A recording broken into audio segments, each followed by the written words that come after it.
It's the Matt Murphy Radio Show. Lots going on. Man, it's a busy news day, and we have barely scratched the surface. We talked about the 2026 legislative session with our previous guest with the Beacon Center, and if you missed any of that conversation, you can catch up on it via our podcast, and there's a lot of places to find that. We're on TuneIn, we're on Spotify, iHeart.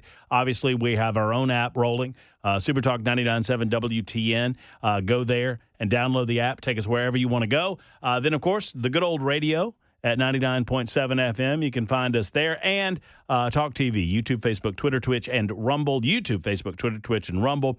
YouTube chat is a wild place, and it is wild today. Lots of responses to our conversations about Certificate of Need Board, health care, property taxes, all of the matters that will be adjudicated in the next General Assembly, or at least some of the matters that will be adjudicated.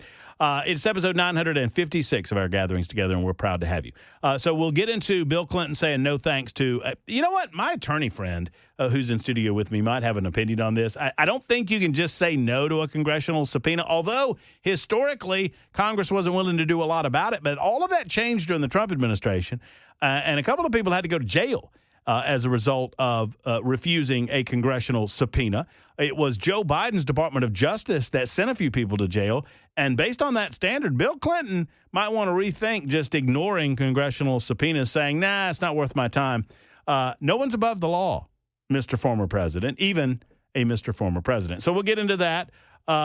Immigration and Customs Enforcement, I've got an update on that front. Iran, maybe some activity going on in Iran. The unrest has drawn the attention of Donald Trump, and he's now telling American interests to get out of the nation, which is indicative of potentially something coming down the road.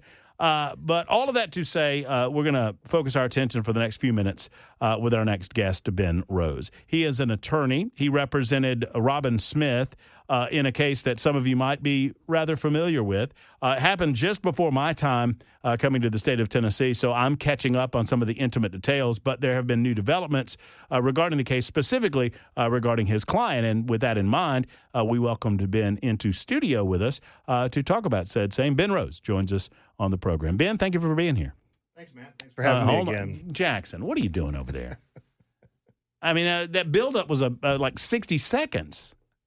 He already told you he was a Vol, and you're just leaving his, okay, just mea culpa. Okay. You got anything to say for yourself, Jackson? I plead the fifth. Oh, well. Ben, good afternoon. How are you? I'm good. Yeah, no, I'm good. No, Thanks you're so on much. now. Thanks you're for on having now. me. It was that big buildup. Jackson's got one job. Turn your mic on and nothing. I was hoping for Rocky Top, maybe at the end. Gosh, Ben, you only have to say it once, and it shows up. You gonna do it? No? No, I don't want to interrupt our guest. Well, he asked for it. I'll find it. Okay, you figured it out? Okay. All right, very good. Well, Ben, just for those new to the program. There you go. That's what I'm talking about. Look. It's all about the transfer portal now. I thought getting a presidential pardon was difficult until I looked at the transfer portal. I'm just going to let this play in the background. You can talk about NIL, and I'll take. Look, all that NIL money, lawyers. You know, lawyers got to eat too. My good friend Jay St. Clair tells me that all the time on Fridays, right? Yes. So help us understand what went down. I mean, just what is your version of the events that precipitated the trial that ultimately led to Robin Smith being sentenced to serve time, and then eventually that sentence was reduced to, I guess it's probation now, is that correct? It's 1 year probation. 1 year probation. Correct. Walk us through, for those newbies in the audience that might not be familiar with this situation, tell us what it was all about. Well, really, it was all about lies. It was about political lies that eventually turned into crimes. And that all began about a little over 5 years ago, when there were raids with a number of Tennessee politicians all over the state, including my client, Robin Smith. Once we get into figuring out more about what was going on, she evaluated the situation. She went to the government, admitted what she did was wrong, cooperated with the government, and pled guilty to one count of what's called honest services fraud or political corruption. And then she cooperated throughout the next 4 years, including a 4-week trial here in Nashville that reached 2 guilty verdicts against defendants Cassida and Cothran. And then as part of the sentencing process, they were sentenced to substantial terms in federal prison, received a presidential pardon, and then my client, Robin Smith, was sentenced to 8 months in federal prison to report to, it's actually the same prison where Martha Stewart was placed in West Virginia. That's basically the 5-second version, yes. So the last time you and I spoke, and when we met one another via telephone, I was flummoxed as to how the two individuals that did not admit their guilt, that were found guilty in a court of law, were eventually pardoned by the president. And setting that aside for a moment, we could debate whether or not that's a good idea, bad idea, or whatever. It just seemed odd to me on its face that those two individuals would walk back to their lives, whatever's left of their lives, and that your client, who, perhaps did wrong, admitted that she did wrong, turned state's evidence, talked to the state, gave them the information as truthfully as she could, testified in court, and she was going to go to jail. It just didn't make a lot of sense to us last time around. What happened between then and now? Well, immediately after the sentence, we had some discussions, preliminary discussions about a pardon before that, because we knew we were asking for probation, and she was sentenced to 8 months in federal prison. But immediately after the sentence, we really started our efforts in earnest to get a presidential pardon. And then I want to be careful because, we do have an ongoing proceeding, and I want to give deference to that. But our position generally was, with regard to the pardon and otherwise, was it would be really inequitable for the cooperator, the person who did the right thing ultimately, and cooperated with the federal government to get these convictions to face stronger punishment than they did. And that ultimately culminated in an amended judgment that was rendered by the federal judge about an hour and a half before she was due to report. My client was due to report to federal prison in West Virginia. And so that's basically what happened with that particular part of the process. And our pardon request goes on, and we're continuing efforts in that regard to have her fully pardoned.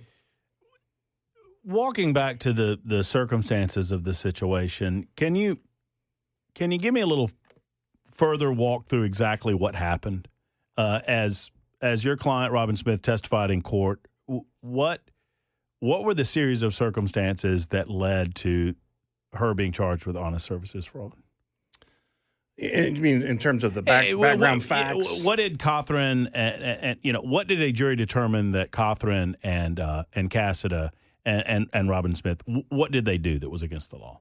Well, that's probably going to take me longer than the time I have to explain it all. I mean, basically what the allegations were and what the convictions were based on was that a phony political consulting company had been set up. And the real problem as it relates to the law was the public money that was involved. They had a relationship with what's called the PPPA. That's the postage and mailing program. And they got reduced rates or whatnot. Well, the state pays for certain types of mailers to go out to the public to basically talk about your accomplishments as a legislator. And because it's public money, that was the key problem. They were misrepresenting who was behind that company, right? And the theory is taking someone's seat that may have wanted to do that work legitimately. So that's basically what it was, using public funds. At what point, and obviously there's attorney-client privilege, and if I step across that line, you'll tell me. But at what point did you have a discussion with Robin, or were you a part of it where it was decided, hey, you know what? I think I did some wrong things here. I want to come clean. I want to talk to the government, and I want to make this right. Sure, I'll talk about that in generalities. I mean, typically, remember, most folks don't know anything's going on untoward until you get that knock on the door. For Robin, for example, it was a knock on the door early morning by the FBI. I think it was 2 days after January 6th. So you can imagine the kinds of concern about what's going on. And, they come in, they typically will interview you. They'll try to ask you questions. My advice is never answer the government's questions when they do that, regardless of whether you think you're a subject or a target of the investigation. And then they'll eventually pop out a search warrant looking for specific things. They'll take those back and then they'll process them. As a lawyer, you've got to come in pretty much cold, not knowing about these facts, and sort of ascertain what's going on. At the time, right immediately after the raid, we put out a statement that said, we don't know what's going on. We don't think she's done anything wrong. We're going to cooperate with the government. We hoped as a witness, not as a subject or as a target of the investigation. As you work through that process, and when you look at the various federal laws that are on the books, particularly the ones that have the penalties that they do, I mean, you're talking about many of these infractions, just one infraction having a 20-year federal prison sentence potential. Wow. You begin to develop an understanding for the predicament that your client may be in. Mm-hmm. And then ultimately it's an interest in cooperating with the government and hopefully getting the best deal that you can. That's basically the way that it's set up in federal white-collar criminal law. How's Robin Smith doing? She's doing better. It's amazingly stressful. I've had people ask me about what it was like for her to live through this process. She's a grandmother of two. She's married and has two children, adult children. And you can imagine everyone thinking about their mom going to prison. It's not good. And she's frankly the process for the last 4.5 years going through this, through all the delays that have incurred. There's a certain amount of punishment in the process itself. So she is, I would say she is relieved, obviously not having to go to federal prison, but I think she's still anxious because you have to understand she's still a convicted federal felon. Mm-hmm. She's on probation, and she had to fork over a substantial amount of restitution, about $30,000 in restitution of what were called ill-gotten gains. So she's still very interested in pursuing the pardon because her goal is to at least be on par with the other defendants that were pardoned by the president. It might be an unfair question to ask, but, I'm compelled to ask it. Does your client, Robin Smith, or do you, Ben Rose, have any thoughts about the pardon itself? About their pardons? About Cassady and Coppler? No, we leave that to other people to make a decision about. I've been asked if I was surprised about the pardons. I wasn't really, to be very candid with you. But she's focused on herself and thanking all the people. I mean, one of the things I've mentioned to folks is across the board, once the pardons went out initially, we had support from not only fellow Republicans or fellow travelers, but a lot of Democrats. A lot of Democrats made the statements to me, how could the cooperator, indeed the cooperator who's a woman, be left out in this and not be pardoned too? So, and those folks could have written letters or could have sent encouragement. I don't know because I wouldn't be privy necessarily to that information. It wouldn't surprise me. It would be people that you would know. You spend more time in court than I do, so I'm not here to ask you a question that involves speculation, but at the same time, here it goes.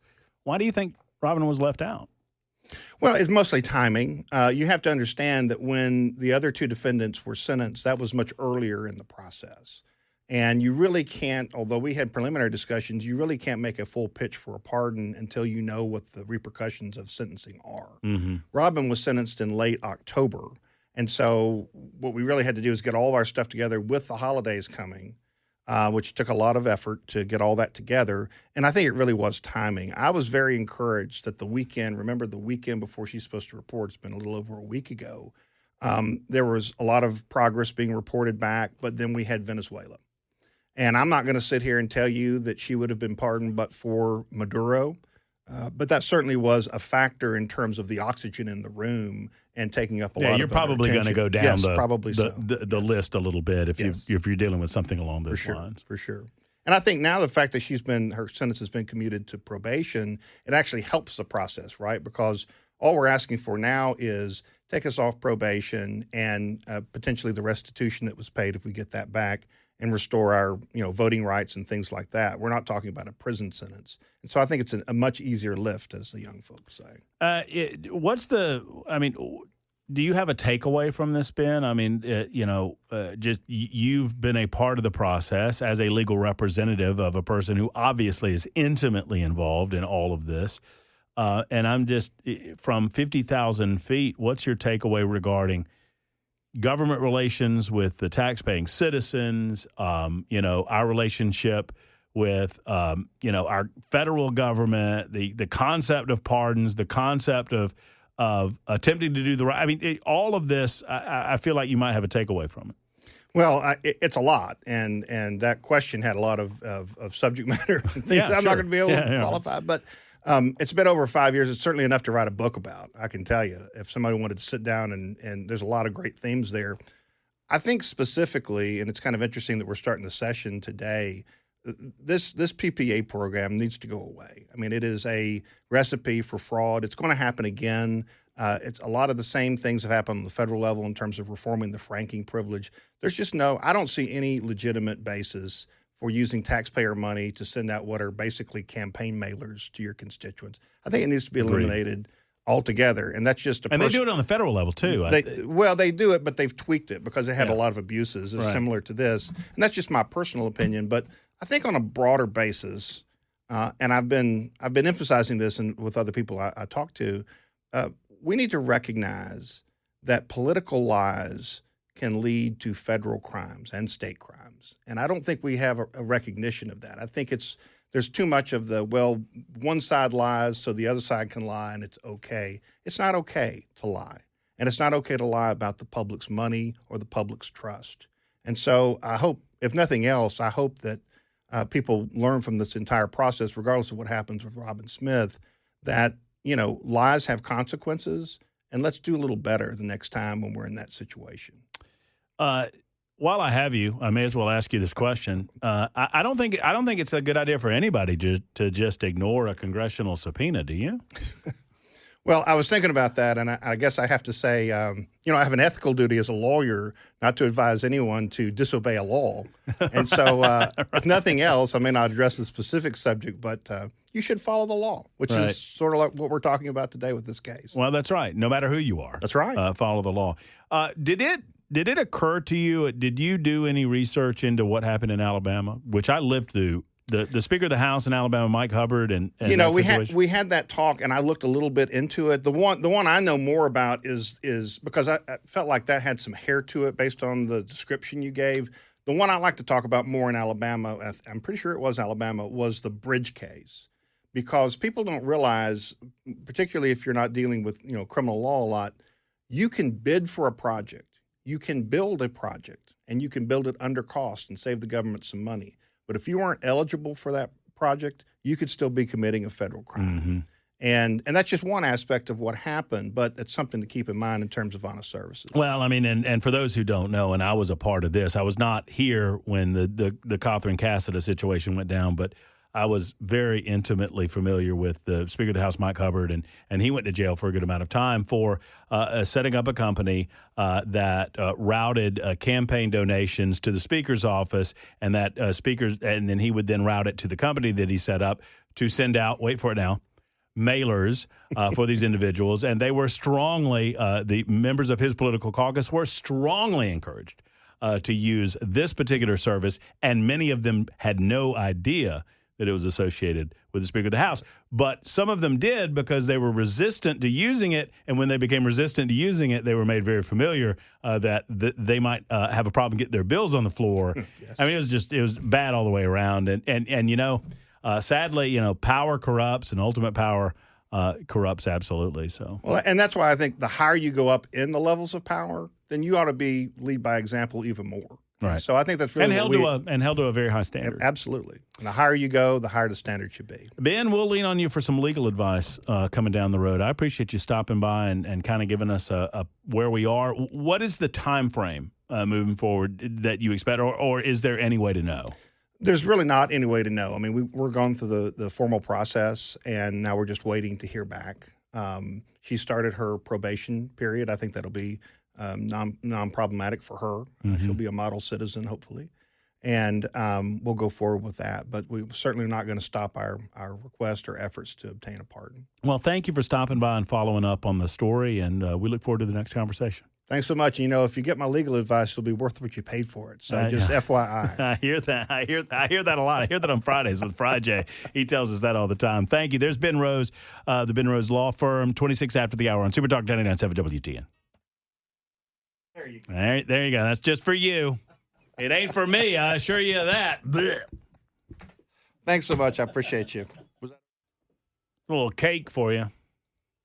Super Talk 99.7 WTN, the Matt Murphy Show, a busy one thus far. Thank you for being out there with us. 615-737-9986 if you'd like to be a part of the show. 615-737-9986. We got Nincompoops in the news coming up in just a moment. I got a bunch of Nincompoops I need to talk about between now and 7 o'clock, to include Afton Bain. So let me get this out of the way real quick. Afton Bain, the cutest little communist in the state of Tennessee, so-called by me, she was going to make that T-shirt. Never did. Afton, I have a problem that she doesn't call me back anymore. But Afton Bain has announced that she will not be seeking re-election in the Tennessee House of Representatives seat in the 7th Congressional District, in the United States House of Representatives. She will be seeking re-election in the Tennessee House. I think her district is District 51 in Nashville.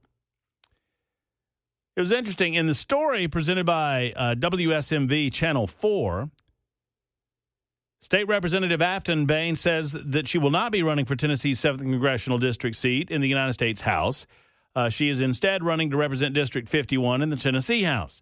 Now, she was obviously the Democrat candidate, and she was much ballyhooed, and she made a lot of, appearances on MSNBC or whatever they call themselves now, and hashtag Never CNN and all of these other liberal organizations and networks. Well, she lost the race for the 7th Congressional District by a fair margin. I think it was 9 percentage points. I predicted 10. She lost by 9. But it was what she said in announcing that she would not be seeking plans to run for that seat again, instead offering herself up for re-election as a state lawmaker. She said, after long conversations with my family, my team, and my House district constituents, I have decided not to seek the Democrat nomination for the 7th Congressional District again. This decision is about keeping myself and my family safe while continuing to care loudly for my constituents. And I went, oh, safe? Well, what's that all about? Well, she goes on. She went on to say to WSMV Channel 4 that the cost of her high-profile special election factored in her decision. I need to be honest about the emotional and mental cost of this race.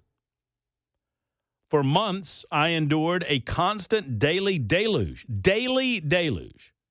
of violent rape and death threats, digital stalking and harassment directed at my immediate family, and feared for my safety throughout.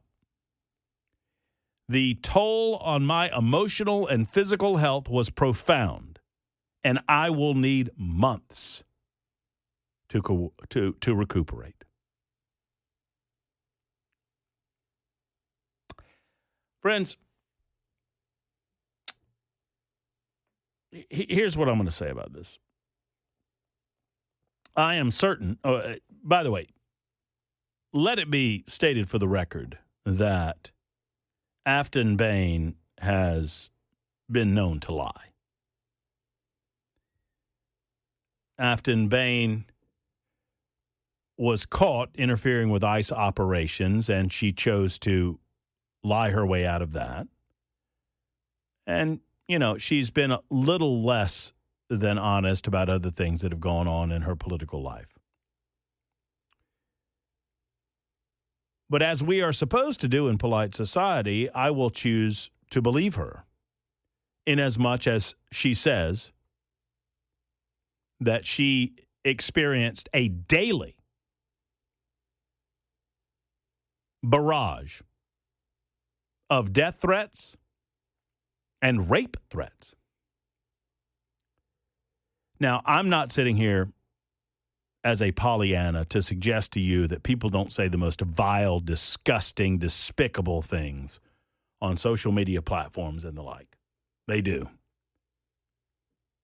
What I would say is that I would hope that if there was ever a credible threat, and I'm certain that if there were a credible threat against Afton Bain, that, you and I and every other sane human being would condemn it, as much as I condemn her position on issues, as much as I condemn her political affiliation, as much as I condemn the fact that she is essentially a communist I would strongly, vehemently condemn anyone threatening violence against her.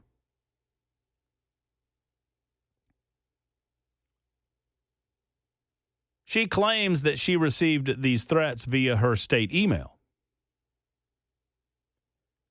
Well, I am certain that she turned this over to the proper authorities, correct?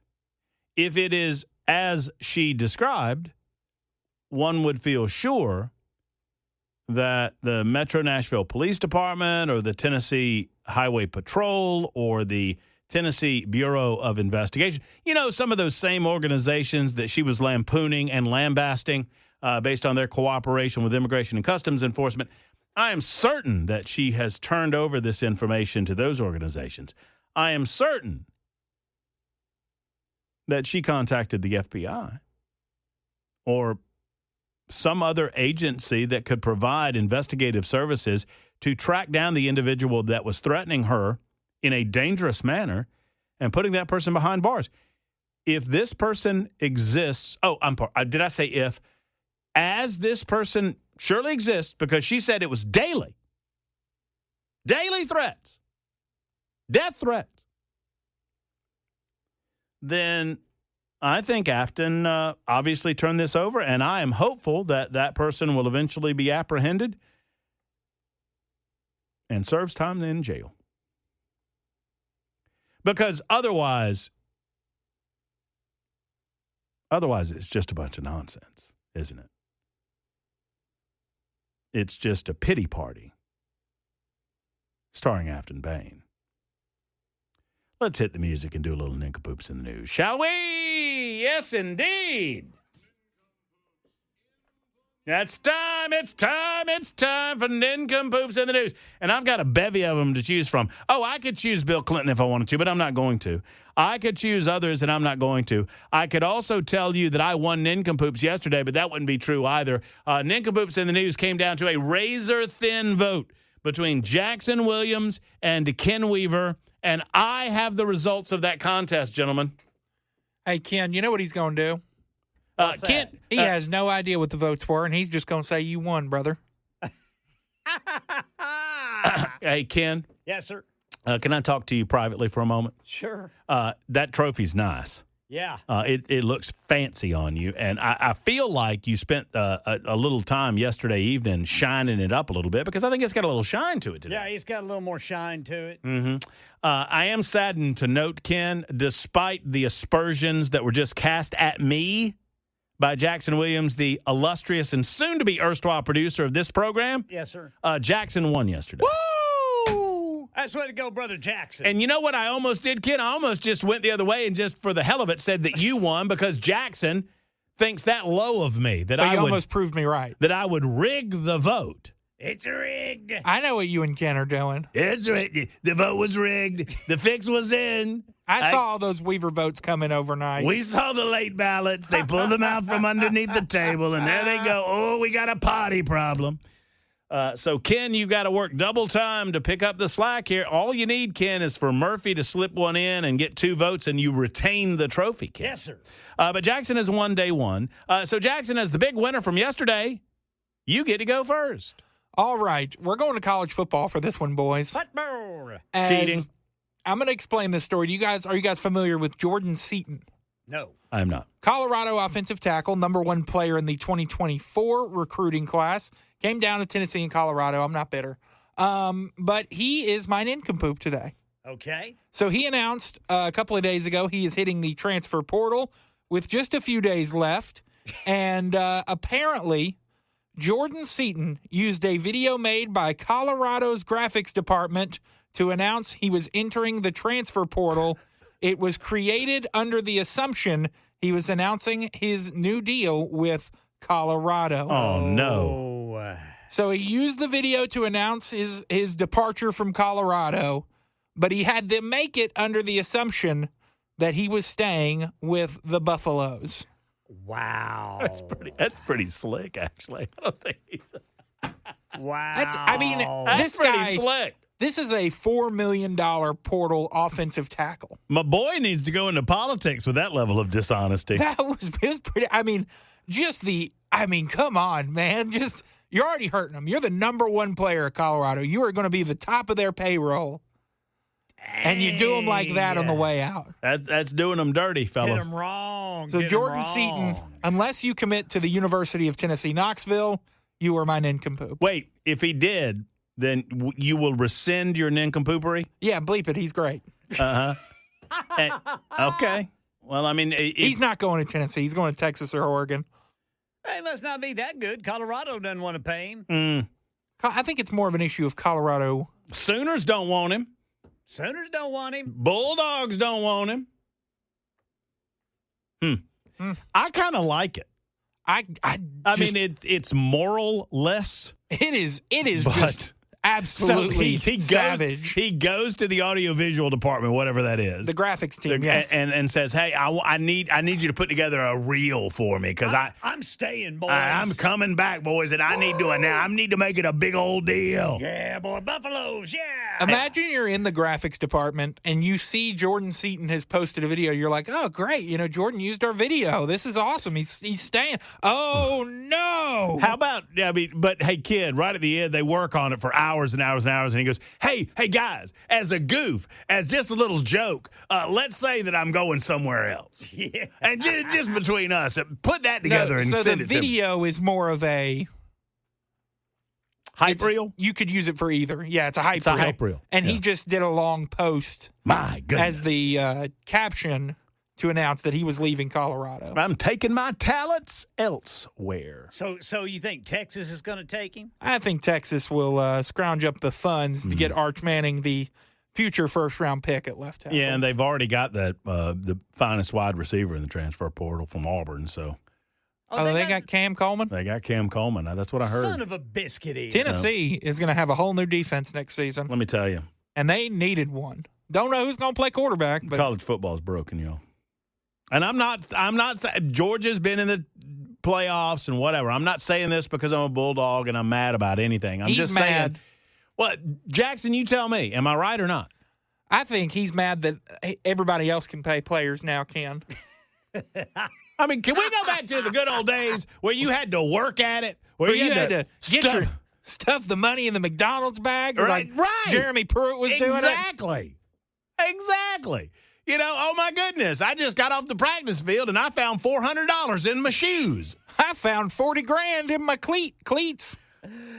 There was a story, and I don't know if it's true, but this player for Oklahoma back in the early 80s, Buster Rhymes, there was a rumor that his job was to make sure that the Lloyd Noble Center, which is the basketball gym, was locked every night.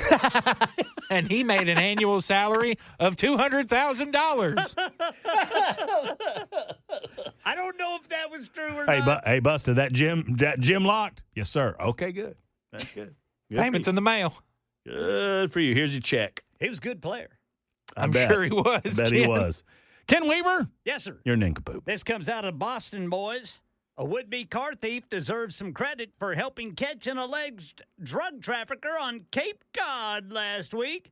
Barnstable police charged Nantucket man Edward Gillespie with trafficking more than 200 grams of cocaine after someone turned in a suspected brick of cocaine found in Gillespie's car during a break-in.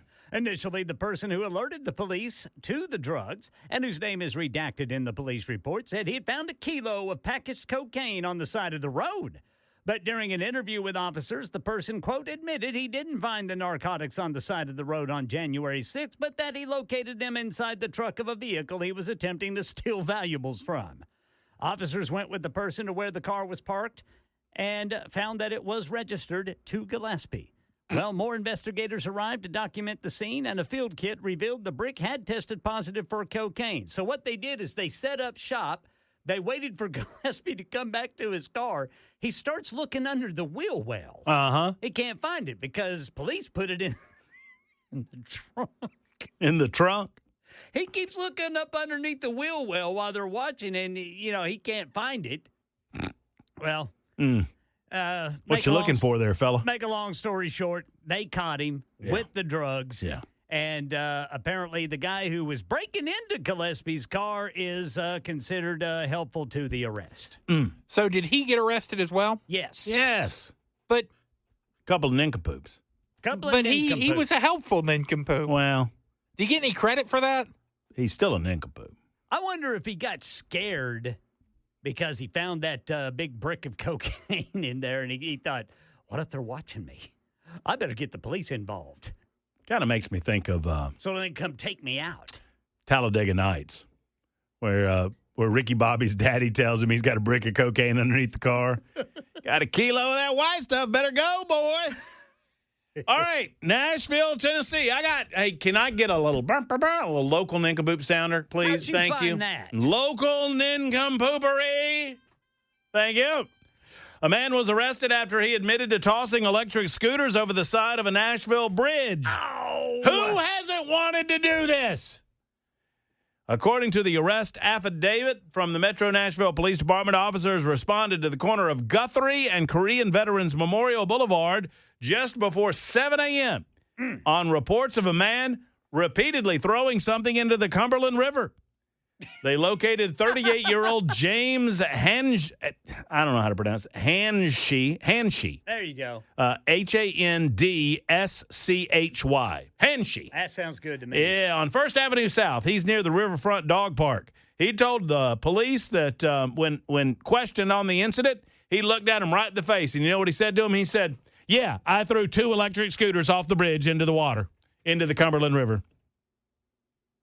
The officer spoke to security in the area who believe there may have been boats in the water when Hanshi was tossing scooters over the side of the bridge. When asked about the possibility of hurting someone, Hanshi reportedly said, I wish there was boats underneath that bridge. Due to the witness accounts and Hanshi's admission, officers placed him under arrest. He's charged with reckless endangerment with a deadly weapon. Yeah, that's serious. That's a scooter. And a bond of $5,000 has been placed upon him. He also was referred to as a nincompoop on the Matt Murphy Radio Show. Super Talk 99.7 WT. And there you go. That's how we play. 615-737-9986. I would strongly encourage you to vote for Matt Murphy. Vote for Ken me. Weaver. Ken Weaver's got the trophy over there. It's about time that somebody else lifted that trophy, in my opinion. It's not going to be Matt, so you might as well vote for me. There at you go. that, boys. Vote early, vote often. 615-737-9986. Back right after this. A vote for Murphy's like voting for an independent.